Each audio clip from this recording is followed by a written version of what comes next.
You're about to make a mistake you can't undo,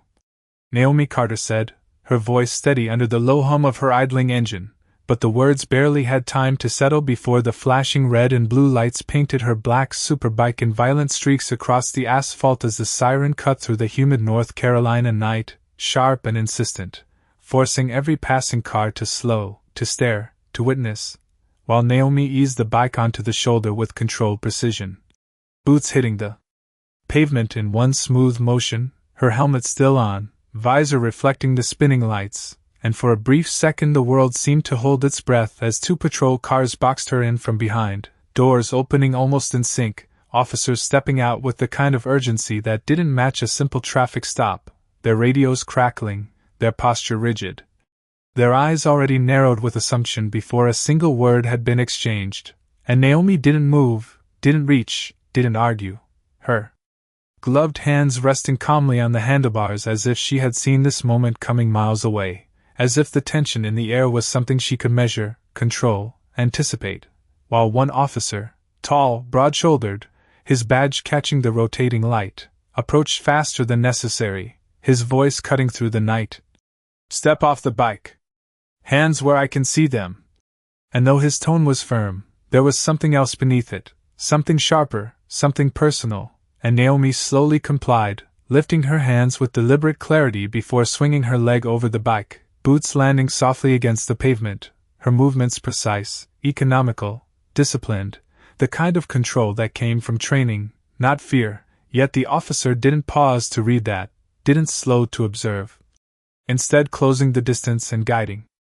her back a step, his grip firm but not violent, just enough to assert authority, just enough to make a point, while another officer circled the bike, scanning it like it didn't belong to her, like she didn't belong here, like the sleek machine beneath the streetlights told a story that didn't match the woman standing beside it, and Naomi's gaze flickered. Once, briefly, past the patrol cars, past the flashing lights, toward a dark SUV parked half a block down, its engine still running, its windows tinted too perfectly, and for just a fraction of a second something in her expression shifted, not fear, not panic, but calculation, like a clock ticking somewhere beneath the surface, like a plan quietly unraveling thread by thread, and when she looked back at the officer, her voice remained calm, almost too calm for the situation tightening around her. "Officer, you need to let me go. Right now." But the words only hardened his expression, his jaw tightening as if he had heard that line too many times before, dismissing it before it could mean anything, and the radio on his shoulder crackled again, a voice half lost in static, while the distant SUV's headlights flickered once, then dimmed, and Naomi's fingers twitched ever so slightly at her side. The smallest sign that something bigger than this roadside stop was slipping out of reach, but the officer didn't see it, didn't notice the shift in the air, because in his mind, the situation was already decided, already defined, and as the lights continued to spin and the night pressed in around them, the moment stretched just long enough for the mistake to fully take shape before anyone realized what it would cost. Naomi kept her hands raised, fingers spread just enough to show compliance, but her posture never collapsed into submission, her shoulders steady, her breathing measured, the faint vibration of the cooling engine beneath her still echoing through the soles of her boots as the night air pressed against her skin, thick with humidity and the distant scent of asphalt still holding the day's heat. And as the officer stepped closer, she could see the reflection of herself in his mirrored sunglasses. Distorted by the flashing red and blue lights, reduced to fragments of motion and color instead of a person standing right in front of him, while behind him the second officer continued circling the bike, crouching slightly to inspect the license plate, running a flashlight beam along the polished frame like he was searching for something out of place, something that would justify what they had already decided this stop was about, and Naomi let her gaze drift again, not toward them, but past them, toward that same dark SUV down the road, its silhouette barely visible now, blending into the shadows except for the faint glow of its dashboard, and her jaw tightened just a fraction, not from fear, but from timing, because she knew exactly how quickly a moment like this could shift from controlled to irreversible, how a delay of even a few minutes could mean the difference between intercepting a target and losing it entirely, and when the officer reached for her wrist, guiding her hands gently but firmly behind her back, she did not resist, did not pull away, only spoke again, quieter this time, but with a weight that did not match her calm tone. "Officer Cole, you do not understand what is happening here." And the use of his name made him pause, just for a second, a flicker of confusion crossing his face before it hardened again into suspicion. Because to him it did not mean she knew something, it meant she had looked him up, that she was trying to manipulate the situation, and he shook his head slightly, dismissing the moment before it could grow into doubt, while the metallic click of handcuffs closing around her wrists cut cleanly through the night, not loud, not aggressive, but final in a way that shifted the entire atmosphere.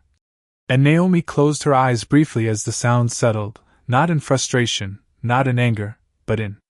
calculation, like she was adjusting something internally, recalibrating a plan that had just been disrupted, while the second officer stood up from the bike and called out a plate number into his radio, his voice casual, almost routine, as if this were just another stop on a long shift, just another rider who did not belong on a machine like that, and the response crackled back was static, slow, delayed. The system taking its time, and Naomi felt it then, that subtle shift in the distance, the dark SUV's engine revving slightly before the headlights flickered back on, low beams cutting across the edge of the road, and her eyes snapped open, locking onto it for just a fraction of a second before the officer in front of her stepped into her line of sight again, blocking it completely, his voice firm as he guided her toward the back of the patrol car. "You can explain everything at the station." And Naomi exhaled slowly, steady, controlled, her voice almost a whisper now, but carrying a certainty that did not need volume. "If you put me in that car, you are going to lose them." But the words landed into a space that had already been closed, already decided, and as the patrol car door opened, with a hollow thud, the red and blue lights continued to spin across the empty highway, illuminating everything except the one thing that was already slipping away. The patrol car door closed with a dull, echoing weight that seemed to seal more than just space, it sealed time, and as Naomi Carter sat in the back seat with her hands restrained behind her, the interior light flickered off, leaving only the rhythmic wash of red and blue reflections sliding across the glass like a slow pulse, while outside Officer Ryan Cole remained standing for a moment longer than necessary, one hand resting on the edge of the open door before finally pushing it shut. Completely, his jaw tight, his posture rigid, as if something about the encounter had unsettled him in a way he did not want to acknowledge, and he turned toward his partner, who was still speaking into the radio, repeating the plate number, waiting for confirmation that would validate the stop, validate the decision, validate the instinct that had already led them this far, while the distant SUV, now barely visible through the shifting lights, began to roll forward with quiet intent, its tires whispering against the pavement, not fast, not reckless, just deliberate, like it knew exactly when to move and exactly how to disappear without drawing attention. And inside the patrol car, Naomi leaned slightly forward, her shoulders pressing against the seat, her eyes fixed through the narrow gap between the front seats, tracking the movement with precision, calculating distance, timing, probability.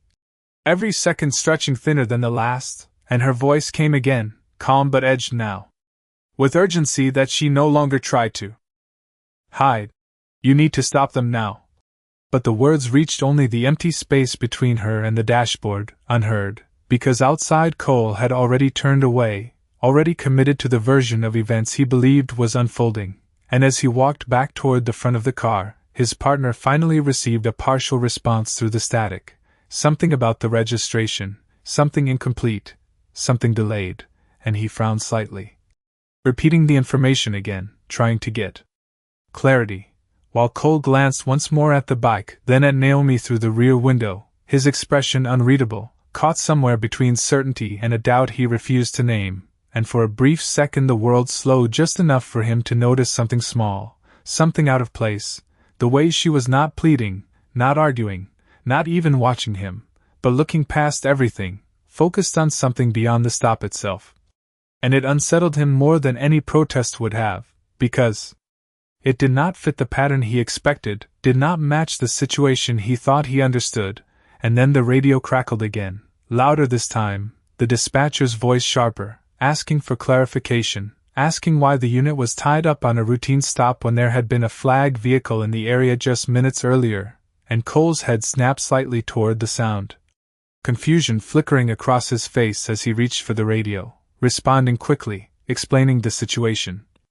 explaining the stop. But even as he spoke, his eyes drifted back toward the road, toward the place where the SUV had been, and now there was nothing there, just empty asphalt stretching into the darkness, illuminated only by the fading spill of the patrol lights. And inside the car, Naomi closed her eyes for a brief second, not in defeat, not in resignation, but in acknowledgement, as if a line had just been crossed. A moment had just passed that could not be reclaimed, and when she opened them, again her voice was quieter, steadier, but heavier with truth that no longer needed urgency. "They are gone now." And outside, Cole stood frozen for a fraction of a second, the weight of that statement settling into a space he had not prepared for. As the radio continued to crackle, the night continued to hum, and the realization began to form, slow and unavoidable, that this stop had never been what he thought it was. The silence that followed did not feel empty, it felt heavy, like the air itself had thickened with something unspoken, and Officer Ryan Cole lowered the radio slowly, his grip tightening just enough to betray the shift happening beneath his controlled exterior, while his partner looked between him and the empty stretch of road, confusion beginning to replace routine, and the flashing lights continued their steady rhythm, casting moving shadows across the pavement that now seemed far too still, far too quiet, as if the moment had already passed and left them standing behind it. And Cole turned back toward the patrol car, his steps slower this time, less certain, his eyes drawn again to Naomi through the rear window. But this time he was not looking at a suspect, he was trying to understand something he had already missed. And when he opened the back door, the interior light flicked on, revealing her exactly as she had been. Composed, upright, her gaze steady and unwavering, not defiant, not fearful, simply present, and for a second neither of them spoke, the distance between them filled only by the faint hum of the engine and the distant sound of a truck passing somewhere far down the highway. And Cole finally broke the silence, his voice lower now, stripped of its earlier edge. "What did you mean they are gone?" And Naomi held his gaze without hesitation, her tone calm, precise, carrying no accusation, only clarity. "I meant exactly what I said. You stopped the wrong vehicle at the wrong time, and now the one you should have been watching is out of reach." And the words settled into him differently than before, no longer something to dismiss, but something that aligned too closely with the fragment of information he had just heard over the radio, and he exhaled slowly, glancing back toward his partner, who was now listening more carefully to the dispatcher, trying to piece together the situation, while Cole stepped slightly closer to the open door, lowering his voice further. "Then start explaining, because right now this does not add up."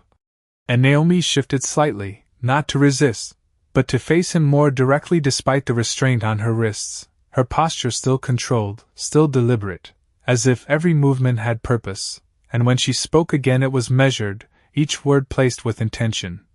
"There was a federal operation in progress tonight, surveillance, long-term, carefully timed, and that vehicle you just lost was part of it." And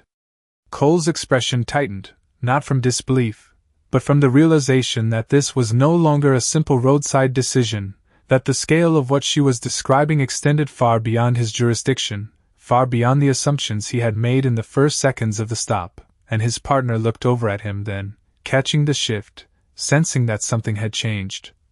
While the radio continued to feed in fragmented updates that now seemed to carry more weight than before, and Cole turned back to Naomi, his voice quieter still, almost reluctant. "If that is true, then why are you out here alone?" And for the first time there was the faintest pause before she answered, not hesitation, but calculation, as if choosing how much to reveal and how quickly. "Because being seen was not part of the plan." And the simplicity of that statement landed harder than anything else she had said, because it explained everything he had overlooked, everything he had misread, and for a brief moment he stood there, caught between protocol and consequence, between what he had done and what it might have cost, and the flashing lights continued to spin around them, unchanged, even as the meaning of the moment shifted entirely. The weight of what Naomi had said did not explode into chaos, it settled slowly, pressing into every second that followed, and Officer Ryan Cole remained standing by the open door, one hand resting against the frame as if grounding himself in something solid while everything else shifted out of place, his partner now fully turned toward him, waiting, no longer casual, no longer routine. The earlier confidence replaced by a quiet uncertainty that neither of them had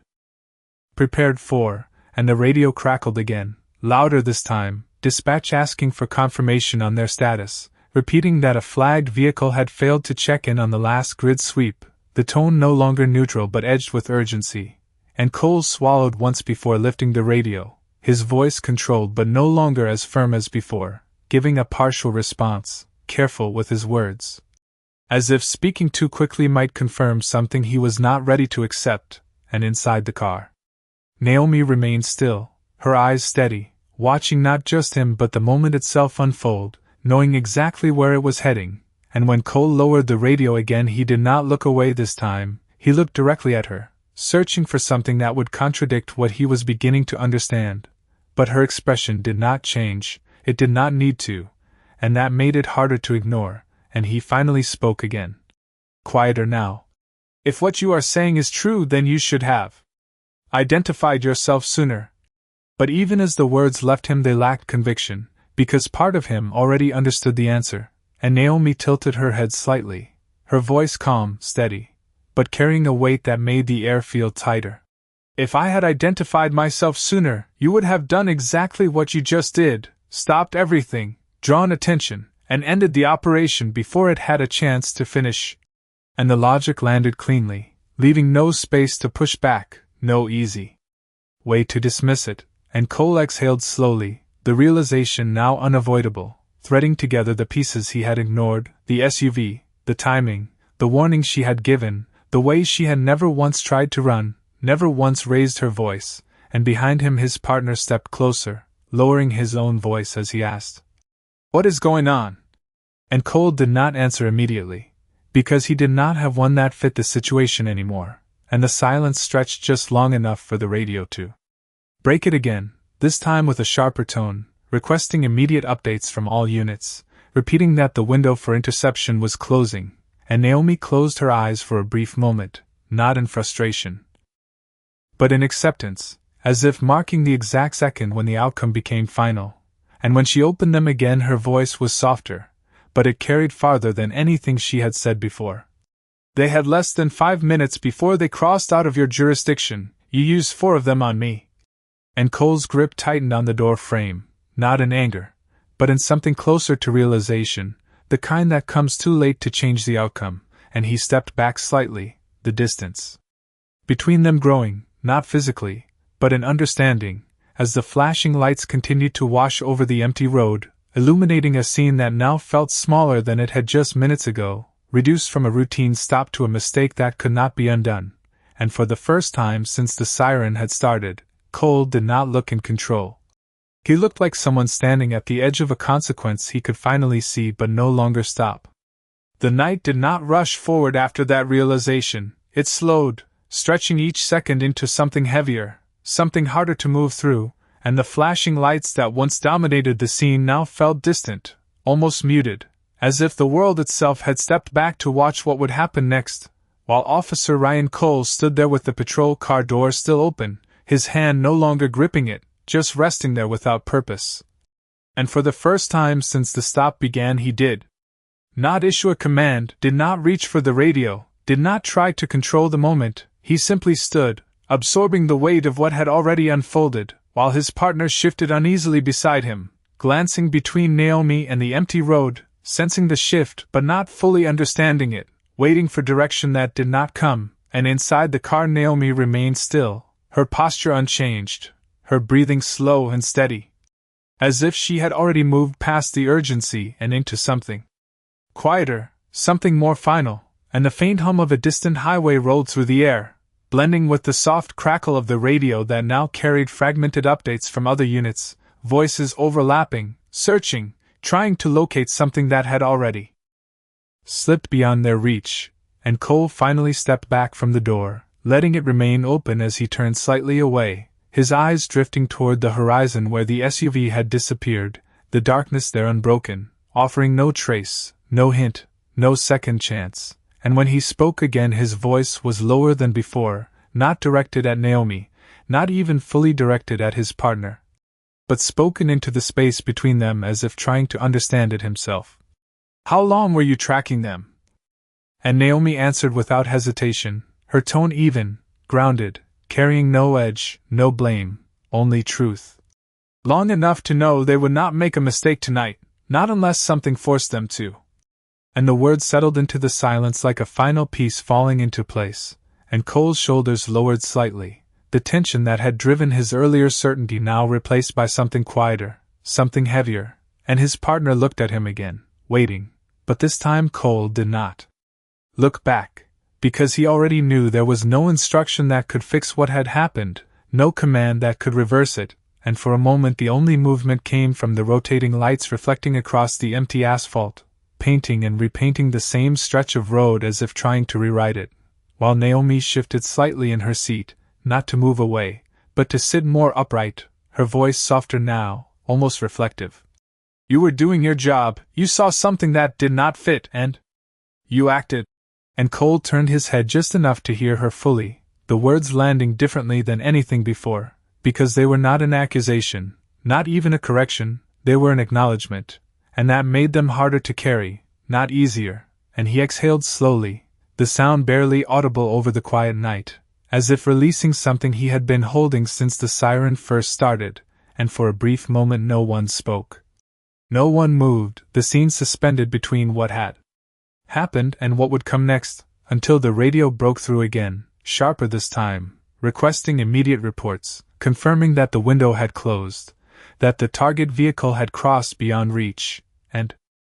the words hung there, undeniable, final, and Cole closed his eyes for a fraction of a second before opening them again, the realization now complete, settling into him not as a sudden shock, but as a steady, unavoidable truth, while behind him the road remained empty, stretching forward into darkness, unchanged, even as everything else had shifted beyond repair. The radio did not crackle this time, it cut through the silence with clarity, sharp and unmistakable, a new voice layered over the dispatcher's tone, authoritative, controlled, and carrying a weight that instantly shifted the atmosphere around the patrol car. "Unit on Highway 17, confirm you have detained Agent Naomi Carter." And the words seemed to freeze the air itself, halting every small movement, every drifting thought, as Officer Ryan Cole's head turned slowly toward the radio clipped to his shoulder, his hand rising almost automatically before pausing mid-motion, as if the act of answering would make the situation real in a way he could no longer avoid, and his partner looked at him with widened eyes, confusion giving way to something closer to realization, the pieces now aligning too clearly to ignore, and Cole finally pressed the transmit button, his voice measured but no longer steady. "This is Unit 12, we have a female in custody, identity not yet confirmed." And there was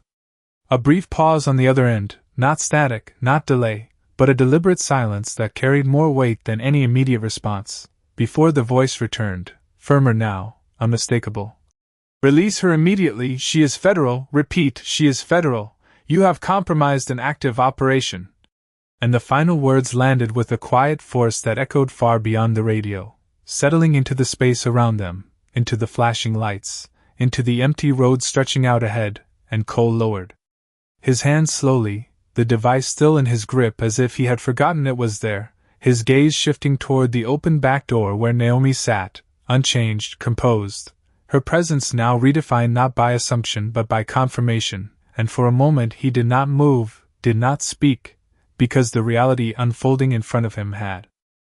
already answered every question he had been asking, and his partner took a step back, almost instinctively, creating space without fully understanding why, while the red and blue lights continued their steady rhythm, indifferent to the shift in authority that had just taken place, and Cole stepped forward then, closer to the open door, his movements slower, more deliberate, as if each action now required thought where before it had been automatic. And when he reached for the cuffs his hands did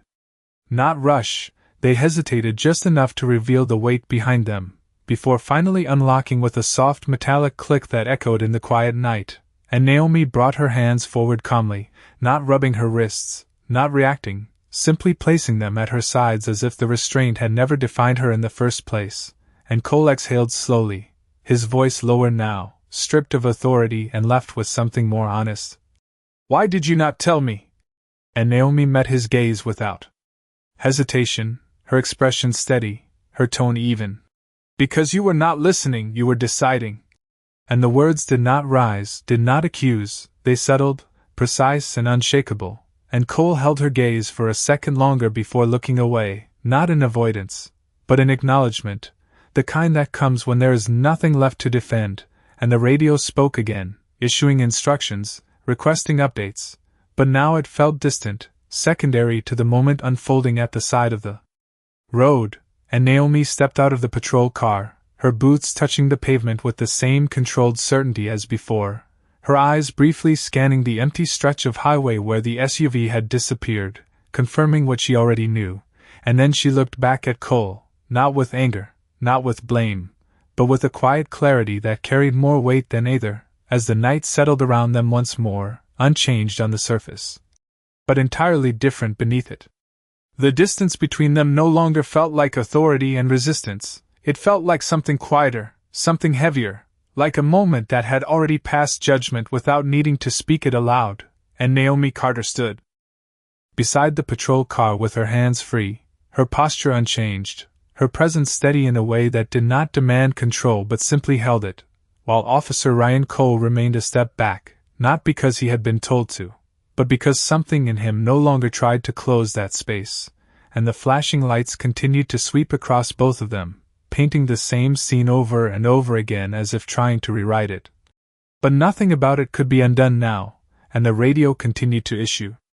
instructions in the background, voices overlapping, asking for updates, confirming what had already been lost. But Naomi did not reach for it, did not step toward it, she simply looked down the road one more time, her eyes tracing the empty stretch where the vehicle had disappeared, and then she turned back, her voice calm, even, carrying no trace of anger.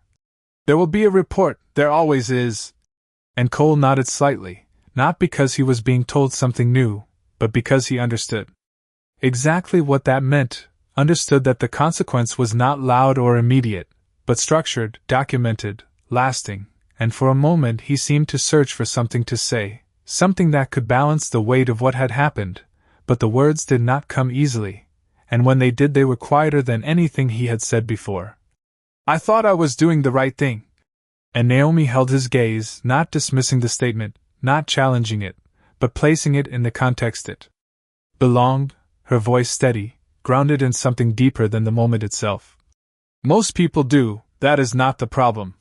And the simplicity of that response settled between them, not harsh, not forgiving, just true, and Cole lowered his eyes briefly before looking back up, the shift in him now fully visible, not in his posture, but in the absence of certainty that had once defined it, and his partner stood a few feet away, silent, watching, understanding now that this was no longer something